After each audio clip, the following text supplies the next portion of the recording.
Fala pessoal, tudo bem com vocês? Quem fala é Matheus. Hoje nós vamos dar continuidade aqui ao nosso curso de Java e vamos continuar focando aqui nos nossos métodos, né?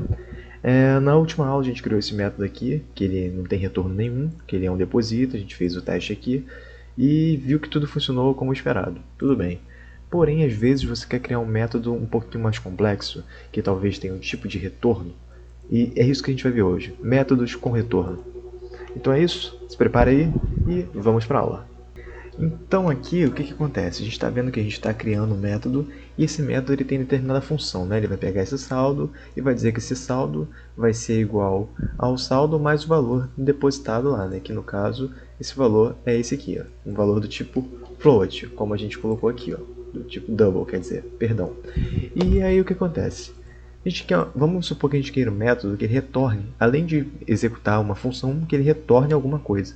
E é isso que a gente vai fazer agora. Vamos criar um método saque, né? Saca. E esse método saque vai ter que retornar uma informação. Então vamos lá, fazer aqui o basicão, né? Saca. E tudo bem, como parâmetro aqui desse método, a gente vai ter que receber um valor, né? Porque ele tem que ter um valor para executar o saque, né? Então vamos colocar aqui o valor. Pois bem, vamos abrir as nossas chaves aqui. Só que aqui a gente tem uma coisa. Será que aqui eu tenho que botar, por exemplo, de que conta que ele vai sacar? Ou aqui em cima eu teria que botar de que conta que ele vai fazer o depósito? Você já começa a ter uma noção que aqui a gente está orientado a objetos. Olha que coisa interessante. A partir do momento que a gente está trabalhando com orientação a objetos, nós estamos colocando sempre o método após o objeto que já foi instanciado. Então, por exemplo, aqui nesse deposito, a gente não precisa botar como se fosse uma função, né, de umas linguagens estruturadas e tal, tipo C, esses outros tipos de linguagem. Você tem que botar lá qual é a conta, tem que receber a conta e tudo mais. Mas aqui você já está trabalhando com orientação a objetos. Então, determinada conta aqui, ó, já está interligada ao método que você está utilizando. E com isso, você não precisa receber como parâmetro desse método aqui o tipo de conta, porque ela já está aqui na frente, ó. Ela já está sendo, ela é que está puxando de fato o método. E isso é uma jogada da orientação a objetos. Continuando aqui, a gente agora sim não vai ser um void. A gente tem que retornar, a gente vai querer um tipo de resposta. Então, antes aqui do nosso saca, a gente vai botar o tipo de resposta que a gente quer. Então, vamos colocar aqui um boolean. Né? O que esse boolean vai fazer? Quer dizer, vamos colocar o public aqui também, por padrão. O que esse boolean quer fazer? Ele vai fazer o seguinte, se der certo, ele vai retornar um true, verdadeiro. Se der errado, ele vai retornar um false. Essa é a definição do boolean, né? Falso, verdadeiro. E aqui o que acontece? Repare que o nosso método saca, ele não está dentro do deposita. Lembre-se da aula de escopos. Aqui acabou o método deposita, agora já é o método saca, totalmente diferente. Uma outra coisa interessante que vocês podem reparar é que aqui em cima, se eu apagar essa linha, ele continua funcionando. Por quê? Porque o retorno é void, então ele não exige nada. Ele não exige nada de retorno. Porém, aqui você pode ver que sem nada ele não funciona. Por quê? Porque a gente não retornou nada. E aqui está pedindo o retorno do tipo boolean. E aí o Java não permite que esse método seja compilado sem que haja esse retorno. E aqui a gente pode trabalhar como? Com o nosso boolean aqui, né, que vai retornar um true ou false, a gente pode trabalhar com aquele laço condicional que a gente já viu nas últimas aulas, que é o famoso if. Né? E nesse if a gente vai fazer o quê? Se o this.saldo for maior ou igual ao valor recebido, então a gente vai abrir mais umas chaves aqui, e dentro dessas chaves aqui a gente vai estar dizendo o que vai acontecer de fato. Então vai ser this.saldo igual a this.saldo menos valor. O que a gente fez? Se o nosso valor aqui, se o nosso saldo ele for maior ou igual ao valor que a gente recebeu aqui no nosso método que a gente for utilizar aqui, então esse saldo vai ser subtraído pelo valor. Como assim, Matheus? Vamos supor que o nosso saldo seja de R$50 e o valor que a gente quer sacar é de R$50. Então o nosso programinha vai fazer o quê? Se o nosso valor ele é maior, se o nosso saldo ele é maior ou igual ao valor, então ele vai permitir a transação. Então aqui, se a gente tiver de saldo R$50 e o valor for 50, então ele é igual a saldo. Então ele vai permitir a transação. Porque você tem que ter uma coisa como lógica. Se o nosso saldo fosse 40 e você quisesse sacar 50, você estaria devendo 10 para o banco. Até existem alguns bancos hoje em dia que trabalham com cheque especial e tudo mais, mas aqui não vai ser o caso. Aqui a gente tem que entender que se o nosso valor no nosso banco, a gente tem em reais lá, é de 40, a gente não pode sacar mais de 40, né? Essa é a lógica básica aí do banco. E é isso que a gente está demonstrando aqui.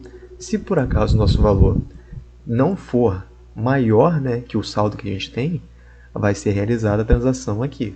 E agora, complementando aqui o nosso comando aqui, então se essa operação aqui for realizada, for verdadeira, tiver dinheiro, né, tiver o dinheiro para sacar o valor que você quer, você vai em return true.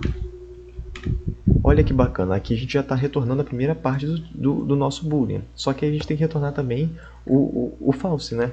Se por acaso não tiver, a gente retorna, a gente faz o else aqui, de acordo com o nosso if que a gente já aprendeu, e coloca aqui um return false.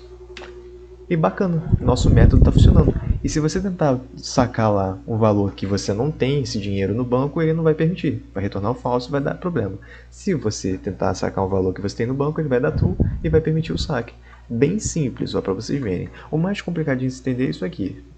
Se o saldo for maior ou igual a valor, algumas pessoas têm um pouco de dificuldade porque implementar a lógica, né, o raciocínio na linguagem de programação, às vezes é um pouquinho chato, né?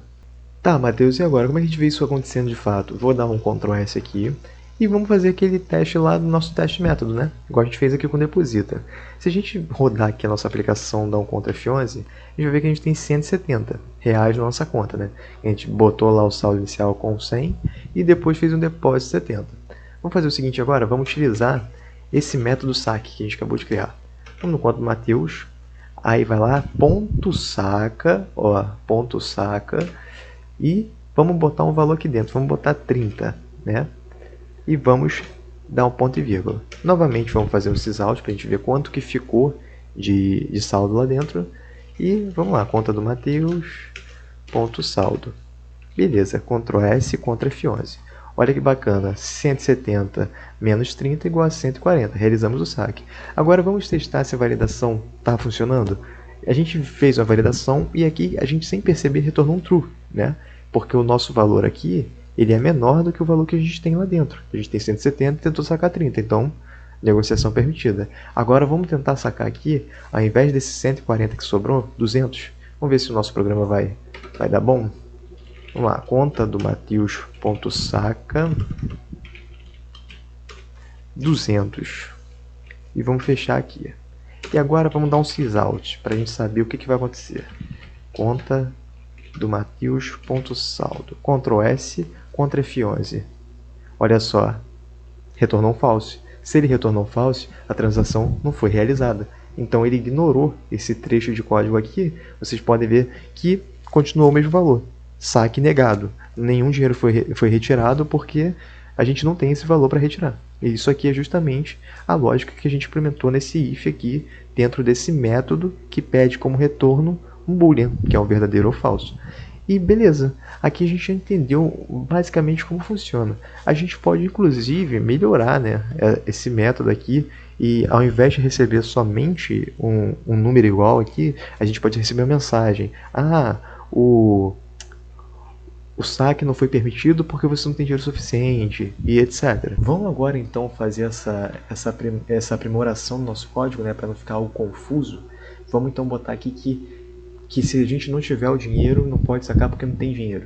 Vamos lá, vamos botar aqui, junto com esse false aqui, se a gente não tiver o dinheiro suficiente, ele vai retornar também uma string, né, que a gente vai botar aqui agora, sysout, e vamos botar aqui aspas, e aqui ó, não há saldo suficiente, saque negado. Beleza, a gente botou aqui uma string. Agora vamos executar esse mesmo método, Ctrl S, Ctrl F11. Olha que interessante, ele agora já dá informação. Não há saldo suficiente, saldo negado. E volta lá o saldo normal, como a gente tinha já especificado que não ia rolar a transação porque a gente não tem dinheiro suficiente. Beleza. Uma coisa interessante que a gente podia melhorar aqui nesse código é aquele ensinamento que eu disse para vocês há um tempo atrás, que é desse aqui, ó, dsaldo igual a dsaldo mais valor. Lembra que eu falei que dá para a gente fazer isso aqui, ó? Dsaldo mais igual a valor? É a mesma coisa do que isso aqui. É a mesma coisa, tá? A gente pode apagar esse deixaldo, apagar esse mais e botar simplesmente o mais igual. E isso já foi explicado ali nas últimas aulas. E aqui embaixo a mesma coisa. Vamos apagar isso aqui e botar um menos igual. Ó, mesma coisa. Salvei aqui, vou rodar o Ctrl F11 aqui, ó. Mesma coisa, ó. Mesma coisa. Então, pessoal, é isso. Hoje a gente implementou aqui mais um método em Java aqui, já formalizando uma segunda operação da nossa classe conta. Utilizamos novamente esse método via referência, puxando pelo objeto instanciado, utilizando a referência do ponto e depois chamando o método. Lembrando o seguinte, quando a gente quer instanciar um atributo, a gente bota igual. Saldo é um atributo. Aí a gente bota o igual. Quando a gente quer utilizar um método, são parênteses. E bota o parâmetro no parêntese. E olha só que interessante. Aqui nós temos o parêntese com determinado parâmetro já que a gente já tinha pré-editado aqui. Então assim, vocês podem começar a notar que tudo na programação, em Java, em computação, está interligado de uma forma estritamente correta. Não dá para você botar aqui um char, né, de letra valor e tentar rodar esse método. Ele não vai rodar, porque aqui você está botando um número. E é isso aí que é o Java. O Java é extremamente tipado. Então tem que ser a nossa variável do tipo double para fazer rodar um parâmetro aqui que receba um número, né? Então, pessoal, por hoje é isso. Agradeço pela atenção de vocês. Desejo a todos uma ótima noite, um ótimo dia e até a próxima.